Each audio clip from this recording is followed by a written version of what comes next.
तेज जी। राधे राधे राधे महाराज जी।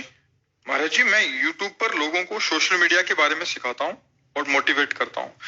महाराज जी, मेरा एक प्रश्न है, ओवर थिंकिंग से कैसे बचें? किसी भी चीज को लेकर बहुत ज्यादा नेगेटिव सोचता हूँ कभी कभी। तो आप क्या सिखाते हैं लोगों को? लोगों को महाराज जी मैं सिखाता हूँ कि मतलब आप YouTube से सोशल मीडिया से रोजगार कर सकते हैं। बच्चा, परम विश्राम जब तक मन को नहीं मिलेगा तब तक ये कभी शांत होने वाला नहीं। चाहे आप 100 करोड़ रुपया रोज कमाने लगे, 100 करोड़ रुपया रोज कमाने लगे, चाहे आप हजारों लाखों विषय भोग रोज भोगने लगे, तो भी आपकी ओवर थिंकिंग रुकने वाली नहीं। समझ पा रहे हो या इसमें आपको कोई संशय है? नहीं। 100 रुपए की मांग, फिर 1000 रुपए की मांग, फिर 1 लाख की मांग, फिर करोड़ की मांग, फिर अरब की मांग, ये बढ़ती ही चली जाएगी। इसकी पूर्ति नहीं होती कभी, आज तक किसी की नहीं हुई। इतिहास साक्षी है।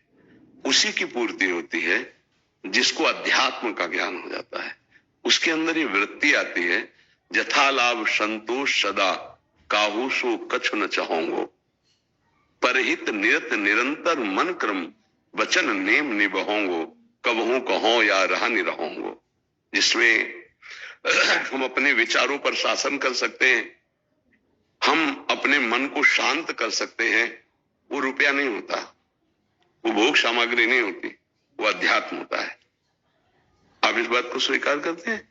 जैसे आपका मन कह रहा है कि ये शरीर भोगने को मिल जाए, तो उस शरीर को कोई भोग रहा है, या आपको ही मिल जाए, तो कुछ दिनों बाद आपका मन किसी और शरीर को भोगने की मांग करेगा, फिर किसी दिन और, फिर और ओवर थिंकिंग, ये सोच बढ़ती ही चली जाएगी आपकी, कभी रुकने वाली नहीं।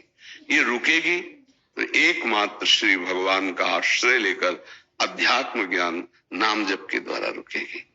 नाम जप नहीं हो रहा तो चाहे जितना धन कमा ले, चाहे जितनी भोग सामग्री, महाराज ययाति, इनके वंश में भगवान श्री कृष्णचंद्र जी का अवतार हुआ। उनके बड़े पुत्र का नाम यदु था, इसीलिए भगवान को यदुवंशी कहा गया। उन्होंने अपने जीवन का परम पावन समय भोग में लगाया। भागवत में उनका चरित्र है, महाभारत में चरित्र है। उनको पत्नी रूप में जो मिली वो बहुत परम पवित्र, अप्सराओं को भी मोहित करने वाली परम सुंदरी देवयानी जी, भगवान शुक्राचार्य जी की पुत्री थी। वो संयोग बना ऐसा कि उनको वो प्राप्त हुई, और बहुत ही गंभीर और सुंदर दासी रूप में उन्होंने वृषपर्वा की पुत्री शर्मिष्ठा को स्वीकार किया। शर्मिष्ठा से भी पुत्र हुए, देवयानी से भी पुत्र हुए। बड़ी कथा में सारांश में केवल बता रहे हैं। देवयानी की शर्त थी कि आपने मुझे स्वीकार किया है तो मैं सर्व सुंदरी हूं और सर्व पूज्य हूं। ये केवल संयोग है, नहीं तो हमारे चरण छूने के लायक भी नहीं हूं, कि वास्तविक ऐसी ही स्थिति। मैं तुम्हें पत्नी रूप में प्राप्त हुई हूं तो किसी की तरफ आंख उठा के नहीं देखोगे, ये शर्त। लेकिन जब शर्मिष्ठा को जो दासी रूप में आई थी, यद्यपि वो दासी नहीं थी, ईर्ष्यावश देवयानी जी ने दासी पद में उन्हें रखा था। इतनी सुंदर और गंभीर मुद्रा में थी, महाराज ययाति लुभायमान हो गए। जबकि सर्व सुंदर देवयानी जी, शर्मिष्ठा जी से भी पुत्र प्रकट हुए। एक दिन वो शिकार के बहाने जा रहे थे तो वहां नए नए बालक पिताश्री कह करके लिपटे। देवयानी ने कहा, पिताश्री आपको कैसे कह सकते हैं? ये तो उन्होंने कहा कि बालक हैं, ऐसे भाव से कहते नहीं, सत्य बोलिए आप। तो उनका हमारे ही बालक हैं। तो तुरंत उसी समय चली गई भगवान शुक्राचार्य जी के पास और कहा, इन्होंने हमारे साथ छल किया, इनको दंड मिलना चाहिए। महाराज ययाति जब सामने गए तो उन्होंने कहा, जाओ, तुम इतने काम मोहित हो रहे हो तो जरावस्था को प्राप्त हो जाओ, वृद्धावस्था। अब देवयानी से कहा कि पिता से साफ तो दिला दिया, क्या इसमें तुम्हारा हित होगा? उनको लगा कि गलती हो गई, तो उन्होंने पिताजी से कहा, इस जरा को मुक्त कर दीजिए। उनका एक ही उपाय, कोई पुत्र तुम्हें अपना यौवन दे देते तो तुम यौवन हो। पुत्र से भी यौवन प्राप्त करके उन्होंने फिर विषयों को भोगा। अंत तो गत्वा उन्होंने लिखा अपना अनुभव, एक भगवद विमुख को, विषयी पुरुष को संसार के संपूर्ण भोग मिल जाए तो भी उसकी तृप्ति नहीं होने वाली। ओवर थिंकिंग पर ब्रेक लग सकती है तो भगवान का आश्रय और भजन से दूसरा कोई उपाय नहीं। चाहे कुछ भी मिल जाए वो सोचता ही रहेगा, क्योंकि मन को विश्राम देने की एकमात्र क्षमता श्री भगवान में है, भजन में है। तब लगी कुशल न जीव को, सपने हो मन विश्राम, जब लगी भजत न राम को, शोक धाम तज काम। भगवान का आश्रय, सत्य शास्त्रों का स्वाध्याय, संत महापुरुषों का सत्संग, उसका जब मनन हम करेंगे तो हम जैसी भी स्थिति में उसमें प्रसन्न होना सीख जाएंगे। यही समस्त कामनाओं को नष्ट कर देगी स्थिति। बिन संतोष न काम न साही, अछत काम सुख सपने उनाए। यदि संतोष धन रूप नहीं आया तो कामनाओं की बढ़ोतरी उसको जलाती रहेगी, उसको मिटा देगी, नष्ट कर देगी।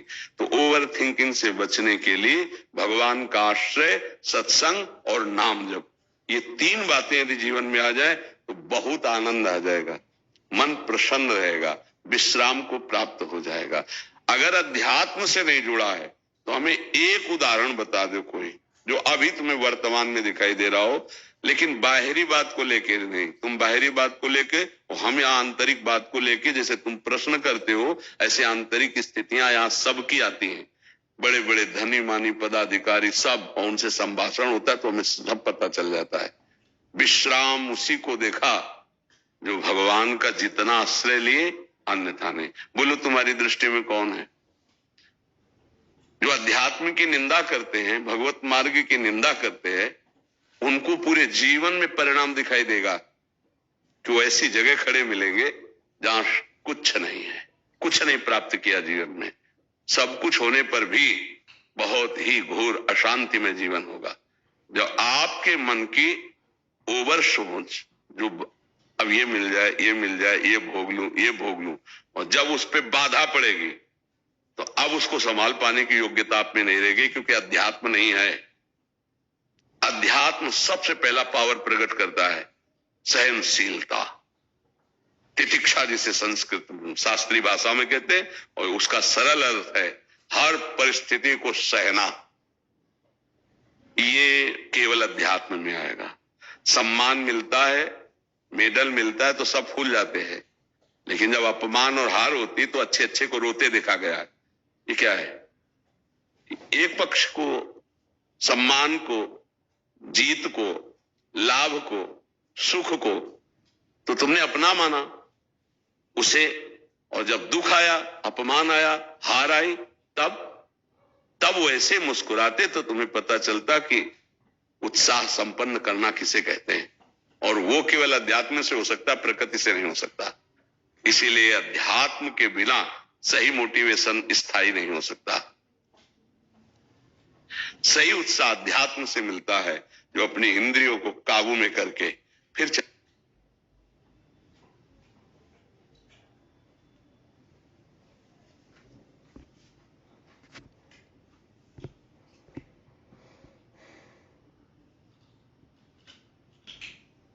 गृहस्थ हो चाहे विरक्त हो, इंद्रियां काबू में है, मन तुम्हारे अधीन है, तो विश्व में तुम हर समय विजयी रहोगे। कोई भी द्वंद्व तुम्हें, हार जीत, सुख दुख, लाभ हानि, ये परास्त नहीं कर पाएगा। देखो भगवान श्री कृष्ण जैसा कोई मोटिवेशन करने वाला होगा क्या? वो कह रहे सुख दुखे समय कृत्वा लाभा लाभो जया जयो। ऐ कर्मयोगी, सुख दुख में समान, लाभ हानि में समान, जय पराजय में समान। अगर इनका मोटिवेशन स्वीकार कर ले तो वो सदैव प्रसन्न रहेगा। ये है, देखो जगत गुरु भगवान श्री कृष्ण बोल रहे हैं, मात्रा स्पर्शास्तु कौन्तेय शीतोष्ण सुख दुखदा आगमा पाइनो नित्य तास्तितिक्षस्व भारत। ये अनित्य है, नाशवान है, काम क्रोध लोभ मोह मद मत्सर मान अपमान, इनके आने जाने में तो दुखी सुखी मत हो। सम धारण कर, समता को धारण कर, व्यथित मत हो। जो नहीं व्यथित होता वही परम पद का अधिकारी होता है। यम ही न व्यथ्यन्ते ते पुरुषम पुरुषर्षभ सम दुखा सुखाधीरम स्वमृतत्वाय कल्पते। बिना अध्यात्म के बच्चा ना तो ओवर थिंकिंग को रोका जा सकता है और ना हम शांत हो सकते हैं, ना हम प्रसन्न हो सकते हैं। हाँ, हर्षित हो सकते हैं तो परिणाम में शोकित होना पड़ेगा। आज हमारे मन के अनुकूल कार्य हो गया तो हर्षित हो गए, कल शोकित होना पड़ेगा हमें।